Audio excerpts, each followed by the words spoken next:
உணவால் இணையும் உள்ளங்களுக்கு வணக்கம். இந்த வீடியோவில் இட்லி மிளகா பொடி எப்படி செய்யலான்னு பார்க்க போகிறோம். இது செய்கிறதுக்கு என்னென்ன பொருட்கள் தேவைன்னு பார்த்துடலாம். உளுத்தம்பருப்பு 1/2 கப், கடலைப்பருப்பு 1/4 கப், வெள்ளை எள்ளு 1/4 கப். நான் 12 காஞ்ச மிளகாய் எடுத்திருக்கேன். காரம் அதிகமாக தேவைப்படுறவங்க இன்னும் கொஞ்சம் காஞ்ச மிளகா சேர்த்துக்கலாம். நல்லெண்ணெய் 1 டீஸ்பூன், ஒரு சுண்டைக்காய் அளவு கட்டி பெருங்காயம், அப்புறம் தேவையான அளவு உப்பு. முதல்ல ஸ்டவ்வை மீடியம் ஃப்ளேமில் வச்சுட்டு ஒரு கனமான பாத்திரத்தில் எடுத்து வச்சுருந்த எள்ளை போட்டுக்கலாம். இதை வறுத்துக்கிறங்க.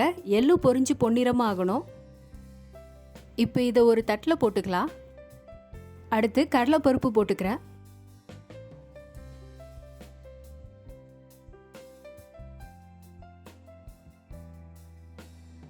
இதையும் பொன்னிறமாக வறுத்து தட்டில் போட்டுக்கலாம். இப்போ உளுத்தம்பருப்பும் போட்டுக்கிறேன்.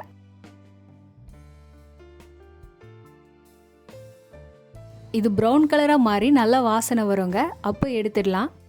இப்போ பாத்திரத்தில் எண்ணெய் ஊற்றிக்கிறேன். எண்ணெய் லைட்டாக சூடானதும் பெருங்காயம் போட்டுக்கிறேன். பெருங்காயத்தை இந்த மாதிரி தட்டையாக ஆக்கி பொரிக்கணுங்க. அப்போ தான் எல்லா சைடும் நல்லா பொரியும். இது பொரிஞ்சதுக்கப்புறம் எடுத்து வச்சிடலாம்.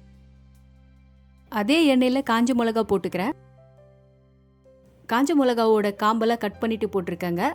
இதை லைட்டாக வறுத்துடலாம்.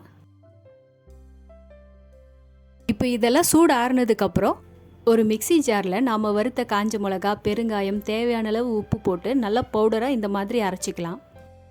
இப்போ இது கூட வறுத்து வச்சுருந்த எள்ளு, கடலைப்பருப்பு, உளுத்தம்பருப்பு சேர்த்து கொரன்னு அரைச்சிடலாம். இட்லி பொடி கமகமன்னு ரெடி ஆயிடுச்சுங்க. இந்த இட்லி பொடியை காற்று போகாத கண்டெய்னரில் போட்டு 1 மாதம் வரைக்கும் ஸ்டோர் பண்ணி வச்சுக்கலாம். இந்த பொடியில் நல்லெண்ணெய் சேர்த்து இட்லி தோசையோடு சாப்பிடும்போது அட்டகாசமாக இருக்கும். நீங்களும் ட்ரை பண்ணி பாருங்கள்.